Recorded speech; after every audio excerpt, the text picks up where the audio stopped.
Hi everybody, it's great to be back here again. We are right now about to enter the holiday of Shavuot, receiving the Torah. And it's our festival, which is only one day, but it is just the most powerful day in the universe where God brought down the Torah to the world. I'd like to open up with an important discussion. There's so many things we can talk about. We can talk about Megillat Ruth, right? The story of Ruth and then King David and the Shtei Alechem and the first fruits. There are so many topics, but let's focus today on one particular topic called Torah Lishma, for the sake of the Torah. The Torah in the Gemara in Ta'anit, the Talmud talks about, on page 7a, it says, brings out a bright and says, anyone who studies Torah for the sake of Torah, for the name of the Torah, Lishma, we have to understand what does it mean to study Torah for the name of the Torah, for the sake of the Torah. But it says, first we'll read the Talmud, then we'll explain that as well. And it says that the Torah will be for him a remedy of life, a potion of life. As it says, Eitz Chaim Hi, it is a tree of life for those who hold on to her. The Torah is life, the source of life. And it brings down a verse in Proverbs from chapter 3, verse 8, Refut Tihi L'Sharecha, will be actually a healing, a potion of healing to your navel, to your shikui latzmotecha, to your bones. It will be a potion for your bones. A healing will heal you. Learning Torah Lishma for the sake of Torah, for the name of the Torah, it brings life to you, brings healing to you. On the other hand, God forbid, if a person doesn't study Torah Lishma, I missed the verse also. It also brings down, anyone who finds me finds life. It's so important to stress the fact of life. When you find Torah, you find life.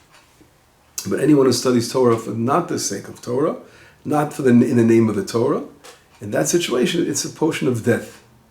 We have to understand, what is the Talmud trying to say to us? There are other sources as well that bring this down. We could, again, mention some others. For example, in the Talmud of Brachot, it says, someone who studied in page Brachot 17a says, anyone who studies Torah not for the sake of Torah, it's better that he wasn't born. So what does it mean again? For the sake of Torah, in the name of the Torah. There are other sources. As we all know, a person should not serve God to receive any reward. It should be for the sake, just doing it for the L'Shem Shamayim, for the sake of heaven. So we have to understand these concepts. What does it mean for the sake of Torah? In the name of the Torah. Those are some of the sources.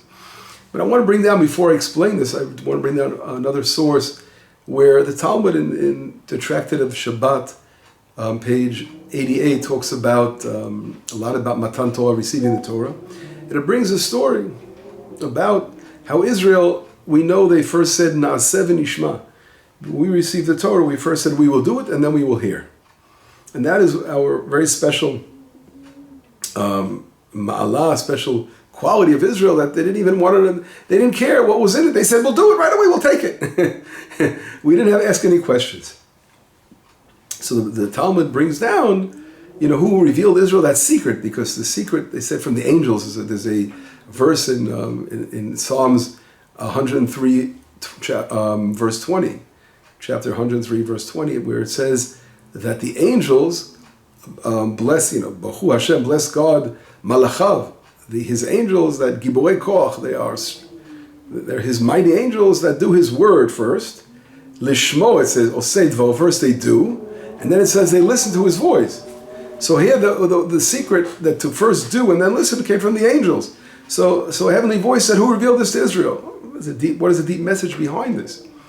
And then the Talmud brings another a mashal, a parable of Israel's likened to the apple tree, where an apple tree is unusual. Of those who have fruit trees see this, that first it flowers before the leaves really take over. Usually the leaves come and then flowers the tree. But here it's different. You have very little leaves, or sometimes you have barely any leaves, but it begins to flower. It begins to give the fruit. So it says, just like the fruit come before the leaves in an apple tree, Israel first said, we will do, and then we will listen. So we have to understand that imagery over here. What is the Talmud trying to teach us over there? And then it comes up with a story which is really, really a very interesting story, where Rava, one of the great rabbis, is sitting and studying Torah, and he's not aware that his fingers are under his shoes, and actually stepping on his fingers, and they're bleeding because of it. And a blasphemer comes over, a min comes over to him and says to him, You Jews haven't changed your ways from receiving Torah. You were very, very haphazard, and you didn't even. You should have first said to God, what's in the Torah, and then decided to do the Torah. But you first did it, and then before you even knew what was in it. I mean, you were ready to go. You said, "We'll do it." You're ready to start doing before you heard about what the Torah was all about. So this blasphemer, of course, he's comparing the fact that he's stepping on his fingers and not paying attention. You were careless, looking at the Jews as being a careless nation, a careless people. And now I'd like to try to take these different sources and talk a little bit about Torah Lishma. And I want to bring down Rav Kook. Rav Kook in Orot Torah is a beautiful, small essay that Rav Kook writes about, a few different chapters about the Torah itself. And he writes about Inyan the Torah Lishma. What does it mean, Torah Lishma? And Rav Kook says, L'Shema Torah, the name of the Torah. But what does the name of the Torah mean? Now, there are different explanations regarding the name of the Torah. And this is really the explanation given by Rav Chaim Volozhin in a book called Nefesh HaChaim. Rav Chaim says that the Torah, the name of the Torah means the name of the Torah. He's studying Torah. What do you mean the name of the Torah? He's trying to say is that if we look at today in the world, and the world is so involved in the modern world about everything, every kind of study people do in the modern world is to bring you to a means to bring you to a certain goal. So you are studying, any kind of technology in order to utilize that technology in achieving a certain goal. A person studies medicine to become a doctor. A person studies, geology, become a geologist, etc. So your knowledge is really guiding you to achieve a certain goal, in the physical world, right? It's connecting you to the physical realm of some kind of knowledge which can help you in this physical world. And I always say a story when I was studying, myself.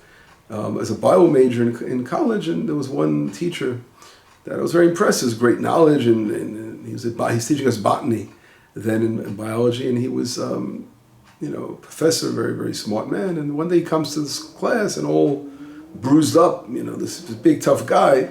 He said he was drinking a couple of beers. He got in a brawl in a bar. That's what he told us, and I was like shocked. I said, "Wait a second." I was so shocked because my whole life, as being Jewish and being taught from a rabbi's Torah, and you look up to someone who has knowledge, and here for the first time the shock hit in what secular knowledge is all about. The person could be a brilliant scholar in so many things, but not really change his character, his behavior of how he behaves. He can behave like a beast. And the Torah, his knowledge of science didn't do anything on his ethical behavior. So that really was an eye-opening experience for me. But that is exactly the point here, is that all other wisdoms of people study, when they turn the wisdom into just a means, and for different purposes. Some people want to be experts, to be looked up upon, to be called professor or rabbi, That's how we're getting to what Torah lo lishma is, what Torah not for the sake of the Torah. So a person takes the Torah and he turns it into some kind of study, a secular wisdom, like, okay, here, the brilliance of the Torah, and he has, let's say, a person could be a brilliant scholar, very great memory, and know so many things in the Torah, but if it becomes for the purpose of a look at me, who I am, how knowledgeable I am, and for a means of whatever other means to do to look for honor, or to even to look down upon others, God forbid. So those reasons would become a potion. Someone who studied Torah would become a potion of death. And that's not at all what Torah was all about. And here is a fascinating, Rav Kook is telling us and adding this, but it's brought down other sources, but in Orot Torah, chapter 2, Rav Kook says like this. He says, Ki mitziyut ha-chokhmah hu retzon Hashem yitbarach shetiyeh b'forah. I want to explain what he's trying to say over here. V'hi mitziyut yoter nechmada u'mu'ula mikol ma she'efshar leichashev. Kook is saying, what does it mean for the sake of Torah? We're learning Torah not as a means for all kinds of calling me this and calling me that, or to achieve certain goals. But to learn Torah is literally, I am connecting to the source of life. The Torah, we all know that there are infinite spiritual realms and worlds. The Torah itself is a reality. Although when we're studying Torah, we're dealing with things that are, right, we're studying things that are thought related, in our minds, we're doing a lot of mental activity, but we're connecting, in reality, we're connecting to a reality that Rav Kook says, look at his words, he says, Mitziut yoter nechmadam, it's more beautiful and pleasurable and above me'ula mikol ma she'efshar lichashev. Anything that you can possibly fathom. When a person is studying Torah, he's entering a realm that is way beyond any possible thing we can even fathom or understand. Ve'ein hachisaron ki im mitzideinu, but if we don't see that, it only comes from us, because if we can't see that reality. Shemitzad hayotenu shkuim beguf, because if we're in a physical world, in a physical body, einanu mekirim kol inyan godel v'chozek v'ilui mitzvita, we can't possibly understand all the greatness of the Torah in our physical realm. Okay? V'chochmat Torah, and the wisdom of Torah, harihi hagilui eloki, it's God revealing Himself. Kafir etzeno, God's will. Yitbarach haba mitzad avodateinu b'talmudeinu. So here, Rav Kook is saying something very, very important and fascinating, is that the Torah is God's will. And we're connected to another reality, another realm. Just like there are many, many spiritual worlds, as I said, infinite spiritual worlds. So the Torah is a world of its own. The highest world is the Torah. And we are studying Torah for the sake of Torah, not for a means of all kinds of things. Call me rabbi, call me this. I wanted to, for achieving all kinds of goals. But no, for the goal of entering a realm, entering a new dimension, of connecting to God, to a spiritual dimension that will take me beyond any dimension, a physical dimension in this world, a spiritual realm, and for the sake of fulfilling God's will, for the sake of the Torah, because now Rav Kook goes on to explain, he's saying that in other words, when we are studying Torah and we're working to understand Torah, we are revealing more of God's will in the world. Which is, pay very good attention to what I'm saying now. I'm going to clarify. V'nei kol halomei Torah hu motzi me'hakoach el ha'po'al et mitziyut ha'chochmata mitzad nafsho. Any person who studies Torah is actually bringing something from that individual, his soul. From his soul, he's bringing a new part of that reality to the world now. So every person has, we always say, has a special letter in the Torah. Every soul is different. And every soul is precious and vital. So every person that's studying Torah is now revealing another part of God's will in the world. And he's bringing it down to reality.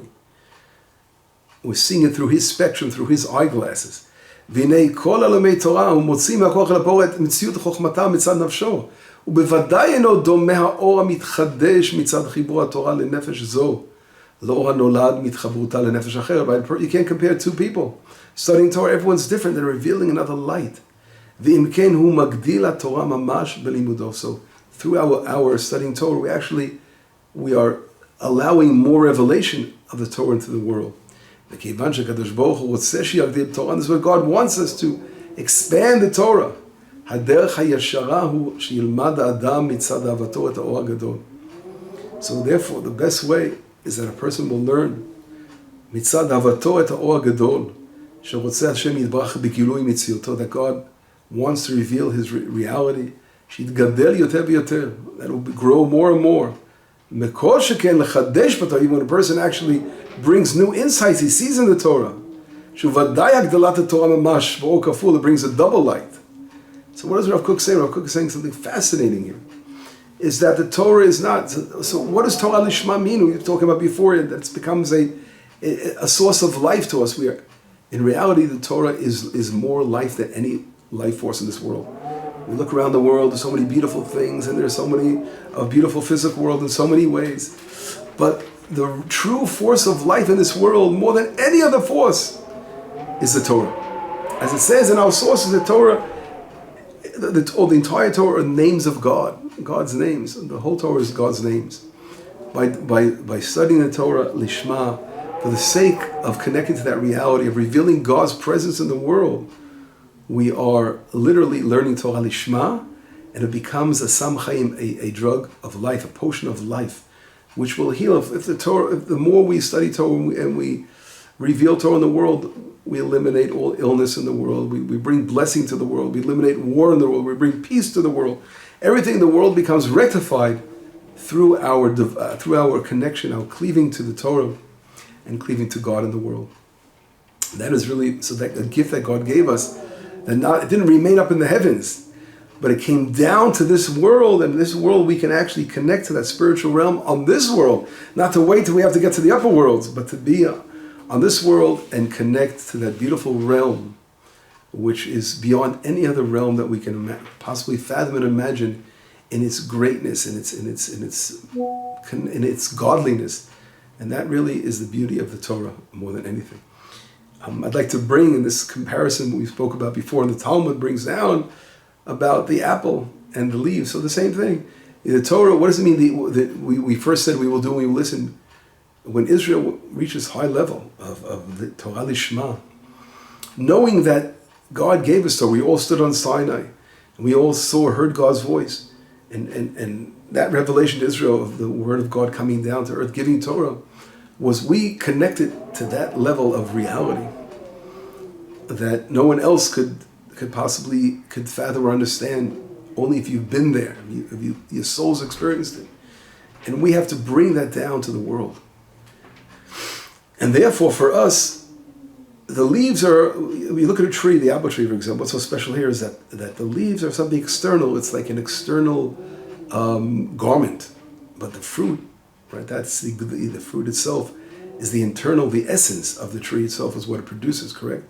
Just like you say, the Torah itself, we look at an external world, a physical world, we have to go through that and look at the real reality within. That's the fruit, that's the real reality. I think it's a powerful message. And this blasphemer didn't understand what was going on over here. How is a rabbi stepping on his fingers? And that's the point. The deep message of that is that when a person is studying Torah,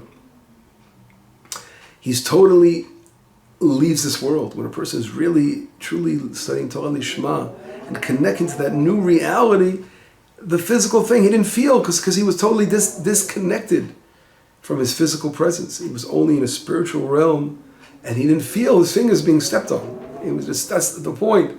The point is he entered a reality, the true reality of life, the true force of life.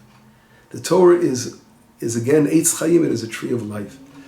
And that's why, unfortunately, when there are people who don't appreciate, and we see this going on in Israel, unfortunately, everything goes from every week we have another thing going on in the land, and now it was sort of an attack against a particular group, the Haredim, the ultra-Orthodox in Israel, and saying that the parasites are not studied there, they don't contribute. And the nerve, of course, of the small groups that are saying these things, the secular world. But the secular world is coming from the world of this blasphemer over here. They're coming from a world of, they don't see the real reality of what connecting to the real life force of Torah that God has given the world. And it's something greater.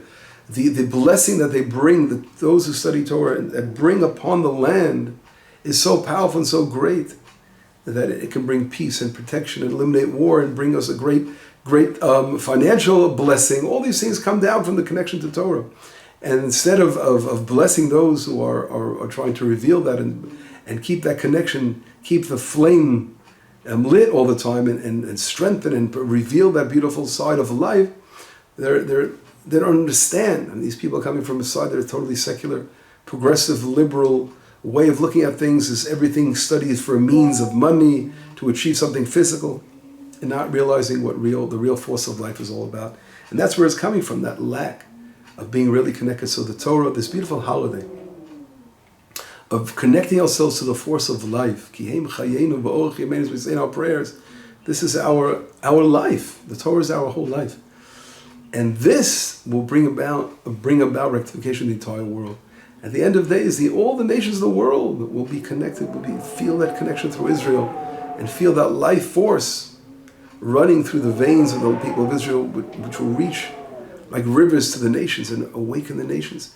This is really why we read the chapter of Ruth, the Megillah of Ruth, the scroll of Ruth, where she comes from a world of a total secular idol worshipping world, and sees the light of Naomi, sees that beautiful light of reality that's surrounding her because she's a place from Torah, Israel, and she connects and cleaves to Israel and wants to be part of that life force. And we see that fascinating, the whole thing of King David, who was born on this day and passed away on as we know, King David represents the Malchut, the kingship, of setting up of entire country. This is the beauty of of Israel, a country that eventually will speak Torah, will represent Torah for the world, will bring light to Torah. You have a kingdom of a divine kingdom in the world has to be set up.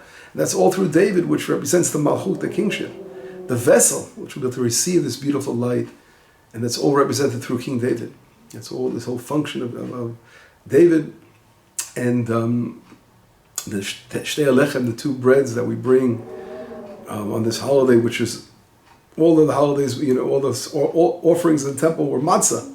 This was bread. Why bread? Well, that's the point, that the bread itself represents the physical world more, right? Matzah represents something more of less materialistic, but it shows how the Torah will uplift this entire world. All the physical world, people looking at the world and with the wrong eyes, the Torah will make it a sam chayim, a potion of life, to lift up all the physical elements of this world to another spiritual realm, another spiritual reality. So as we approach this beautiful holiday, we have an opportunity to utilize this special hour, this special time, these few hours at night that we will study, and during the day, as much studying Torah as we can. Every time we study Torah, the happiness, the feeling of connecting to God and doing God's will for the sake of the Torah, just to make the Torah greater, to bring it down to the world. That's the study of Torah. Doing it for the sake of heaven, for the right reasons, and not for personal reasons, personal gain, all those wrong things. We have to always have that in mind. When we have that proper intention in mind, we will merit in the greatest things, it says. When someone studies Torah in that fashion, there is nothing we will not merit in. We will bring down the most beautiful, beautiful blessing to the world. Chag Sameach, B'sorot Tovot, Yeshuot v'Nechamot.